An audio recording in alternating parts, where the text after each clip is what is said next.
I wanted to talk about something that has really been bothering me here lately. I mean, does it seem like to you guys that people are getting ruder out there and they just kind of, I don't know, they have this really entitled attitude? I mean, people have always had this attitude problem, but people seem to be getting this attitude problem even more and more now. And this entitledness is really getting kind of old, if you know what I mean. And a lot of you guys out there probably deal with this, especially you guys who also work in a public domain, so to speak.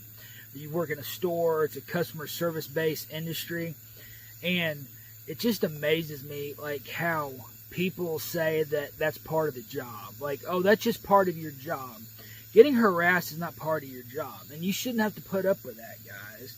I mean, to me, but businesses will side with these hostile customers over backing up their employees, and they wonder how come their employees don't want to work there. But that's just part of that's a part of the world that we live in today, though, guys. The fact that companies think that they can just pay crappy wages, and they think that their employees have to sit there and take abuse, not only from the managers who are running that company, but take abuse from the customers that are coming in there buying things, whether it be on the phone or whether it be in person or anything along those lines. I mean, it's just nuts to me, the fact that people think that this is okay, but it's just part of the world that we live in, they say. It's just part of the way it is.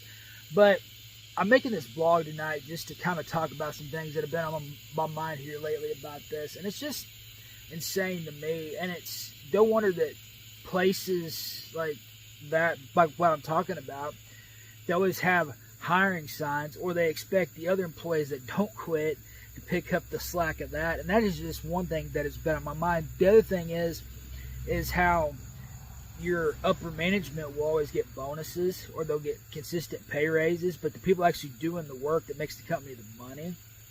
And I'm not saying that they're all that way, but in my experience, a lot of these jobs that are out there, they have employers and things and people at the top of the company. If you own the company, then yes, you need to be making good money, and you're not getting bonuses if you own the company, because your whole deal is to make profit.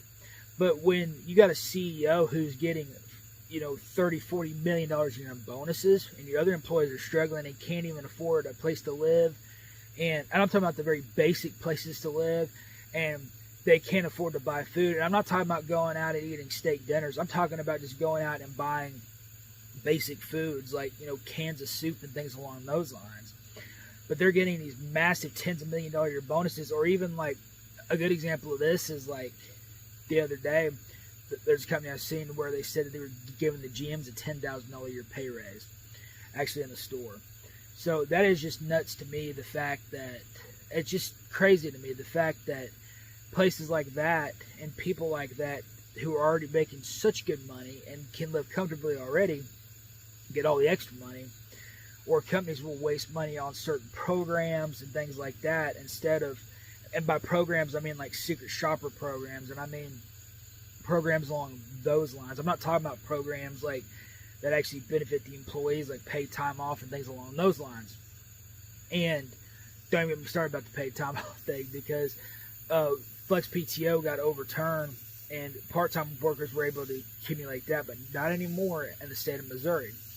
So things along those lines, and it's just crazy to me about how the common man can't seem to get ahead with anything anymore. And don't get me wrong, guys, I'm not sitting here complaining to you guys about all this stuff and stuff, because it is the way it is, and you can't do anything about it. I can't do anything about it. But it's just something that's been on my mind here a lot lately. And the fact of the matter is that it's something that isn't talked about enough. Everybody wants to scream, oh, unionize the companies. In my experience, unions are not exactly the best way to go whenever it comes to this type of thing. Unions can be good, they can be bad. It really depends on what type of union. And a lot of times unions only benefit those at the top of a company. And it's something that a lot of people don't realize until they're already in there. Unions used to be good until the union pact got broke and everything else kind of started going downhill from that. Now, yeah, back in their heydays, unions was the way to go. It was the premier way to go and everything.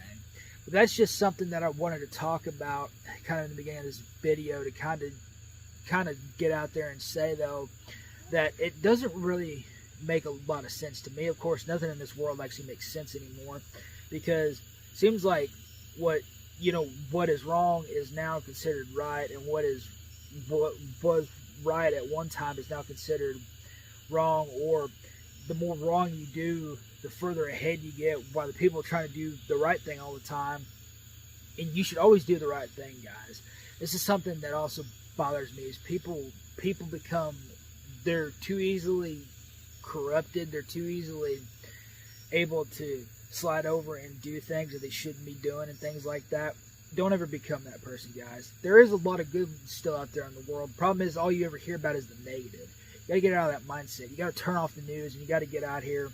You got to be able to live life, and you have to be able to live life to the fullest, and you have to be able to really understand that this life, it's very short. So worrying about things you can't control isn't exactly the way to go. But the reason I'm bringing all this stuff up is because I'm not just worried about me. I'm worried about, people my age are having kids and things along those lines. Those kids are going to have it even harder than what you're having it right now if something doesn't change and you can't get out of it. And it doesn't help like when everything else is going up and your wages aren't going up. But that is just one part of the problem. Another part of the problem is that all of our manufacturing pretty much comes from overseas, because you can't afford to have products solely American made. And I know that sounds kind of crazy, but if everything was made in this country, you couldn't afford to buy it. I mean, it would be even higher than what it is right now. It's a good theory all the way across the board, and there's nothing wrong with that theory except for the fact it doesn't work. It's like a lot of theories. Or it's like what they say, the perfect plan only exists in the planning, because once you actually get out there and start doing it, everything changes. So you got to think about this, guys, and you have to, I'm trying to give you guys some stuff to think about here. And people always say, well, if your job isn't paying you enough, go out and get a skill set and this, or go out and do this line of work or do this line of work. Well, that's fine, but where are you going to get the money to pay for the trade schools? And, yes, there are grants and things along that line for certain trades, but a lot of people weren't made to do certain trades. And honestly, unless if that's something that you actually enjoy doing, you're going to drive yourself nuts, because at the end of the day, you really need something that you get a little bit of enjoyment out of doing it. Now, I'm not saying that you're going to love your job and love everything that you do. I'm just saying that you really need something that you get some enjoyment out of, whether it's people that you're going and seeing every day, or it's part of the job of you going and like helping people, like if you're a plumber or an electrician or somewhat thing along those lines. But if you're just doing something for the money, then you're going to be like miserable in the long run, and you will be no matter what. And this is the thing that I wish people would stop selling their soul, so to speak, for this, or trying to do this. Now, you got to do what you got to do to survive. Don't get me wrong at the end of the day. But I really wish people would understand and see that there's more to life than money. You should be able to live comfortably. Don't get me wrong. And I'm not talking about like, a lot of people think comfort is, oh yeah, I've got millions of dollars, I can do this and do that. Comfortable is that if you have a house over, if you have a house and you have a roof over your head, you're able to put food on the table all the time, and you're able to go out and take some vacations, and you're going to do that. Guys, that is comfortable. And you're not having to worry about every little bill that's coming in, because you have enough to kind of cover and get a little bit ahead. But that's the problem with a common person, is that it's so hard to get ahead. And do some of them waste money? Absolutely they do. But at the end of the day, it's something that I really wish more people would realize. It's something that I wish that it's really not. Your income level is one thing, and your mindset is another thing. And then there's a lot of things that go into this that I wish more people would understand and that they would get to it. But again, guys, I'm not going to keep harping on the fact that the wages are too low and that certain people always get the bonuses in the end, because at the end of the day, that doesn't do you any good. But it is something that I feel like a lot of people don't speak up about enough. And honestly, without the workers at a lot of these places, if a bunch of workers would just go on strike, I'm not telling you to go on strike, because a lot of times, like when groups talk about going on strike, and then they go out there and they say, oh yeah, we're all going to go do this, only like 3 or 4 of you show up, and the rest of them are backing up the company because people don't stick together anymore. And that is the bad thing too. Common people don't stick with common people. They're worried too much about themselves, and in the long run, everybody would benefit. Everybody could just pull together and stand together as one. And the workspace, or really just with anything in general, it would really be something that would help, us out here in this country a lot, is common people, looking out for common people. And, the crazy thing is like, you don't see a lot of rich people running to help whenever disaster strikes. Like with all the hurricanes and tornadoes and stuff, I'm not saying they don't donate money, it is, but it's your common man. It's your Coast Guard members, it's the National Guard members, it's those common people like that actually go, they're coming in, they're giving out the supplies. There's, people that go out and they're donating food. Your common man does that. Your common man is the one that donates a lot to charities. Your common people are the ones out there buying those Girl Scout cookies and stuff, though, for those organizations like that. It is not the rich that really supply that stuff. It's your common man, because they do support common people in that area. And it's not to make yourself feel better, but it's just because, a lot of people will think that if you support them. A good example of this is that I was in FFA back in high school. Love that organization. If you have kids, think about, trying to convince them to join. Great organization. Great values, great things that they stand for. You don't have to be a farmer to join, contrary to popular belief. But we used to sell fruit and meat in those catalogs every year. And when people would go and people would buy, but then, like, years after I got out, some other people would come back and ask you to buy stuff from them too. And, well, their parents bought from me, so I would buy stuff from them to help support them, because you got to sell so much in order to go to the National Event Convention every year and go to Farm Fest and things along those lines. So, things like that, is common people supporting common people. It really is, at the end of the day, though, guys, common people will help common people at the end of the day. And people need to stop living in this fantasy world of, oh yeah, for when I win the lottery and when I do this. You have to take steps in order to, if you want to be financially well off, you've got to take steps in order to do that on your own. Because this whole idea that I'm going to win the Powerball and become a multi-billionaire, you're living in a dream world, guys. You are living in a world that doesn't exist. I think the deal is you're like 7 or 8 times more likely to be struck by lightning than actually winning anything substantial on the Powerball.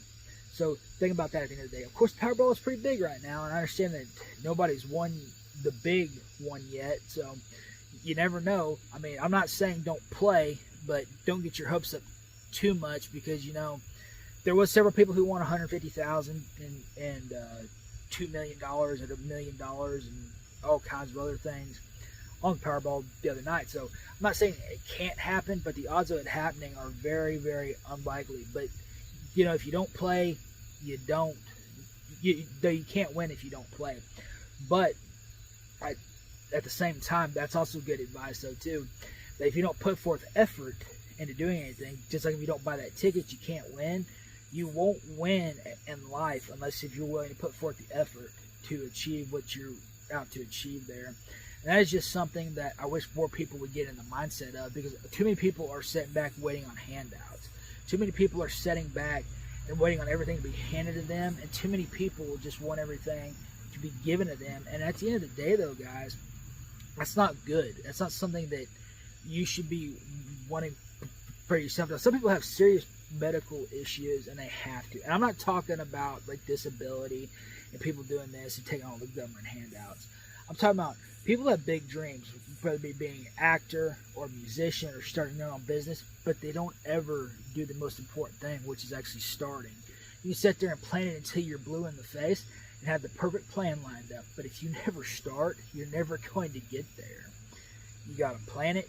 You got to go through the struggles. You got to execute as you go through it. and then you get to your end goal. And the thing is, life is a long journey, and you're here to learn, and you're here to appreciate it all the way through. And I hope a lot of you guys out there can agree with a lot of the stuff I've been saying here. And I'm trying not to ramble on too long on this vlog and stuff, though. I don't really vlog a lot, but there's just been a lot of things going on. There's been a lot of things. And guys, as you know, the survivalist prep mindset, if you guys ever watch this channel a lot, you know that we post a lot about prepping and survival, and kind of, we're getting into that too, but we're also in the paranormal investigation space, so we're kind of also trying to get back into that space a lot. But I'm just here to tell you guys that at the end of the day, the most important thing is just getting started with whatever it is that you're doing. It does not matter what it is, but just starting is the most important step to getting there, wherever you're wanting to go. But what I was saying a while ago, though, is, guys, is that yes, we're getting back into this, and as I always say before, you gotta hope, you gotta hope for the best, prepare for the worst, because make no mistake, guys, our supply chain in this country has issues, and there's a lot of problems with some of these stores right now. A lot of stuff is temporarily unavailable because the factories don't have enough stuff to make enough of this product right now. So be prepared for that as well, though, guys, and get stocked up on that. Just got to throw that in there. That's my prepper, my survivalist blood in there. Just trying to tell you guys to be prepared for that. But at the end of the day, though, guys, I hope you guys are doing well out there. I hope you guys got something out of today's video. Hopefully you guys kind of have this mindset, your mindset's kind of got adjusted a little bit here, or I brought up something that you may not have been thinking about a lot up to this point. But I'm telling you guys this, at the end of the day, it is truly you and your group of people that will stand together in the end. It is not these rich people that are paying you. And society collapses. These CEOs and stuff aren't going to have the first clue on how to survive. It's the common man that will know how to survive, because we have the real skills. And that is what's so great about being a common man. So you're not having to rely on everybody else to support you. And you're not having, you have that ability, especially if you were raised the way I was. You have that ability to go out and grow food. You have that ability to go out and hunt. You have that ability to go out and fish. You have that ability, and if you don't, you can develop it. Don't worry. You don't have to be raised country in order to have that ability, though, guys. It's something that anybody can learn, and it's honestly, it's fun, and it's not, I mean, some people say that it's not, but if you're an outdoors person, love the outdoors, and understand conservation and its fullest and stuff, though, you will really enjoy doing those types of things, though, guys. It is almost dark out here, so I'm going to end this video right here, though. God bless each and every one of you guys. And guys, as I always say, I said it a while ago, hope for the best, prepare for the worst. We will catch you guys in the next.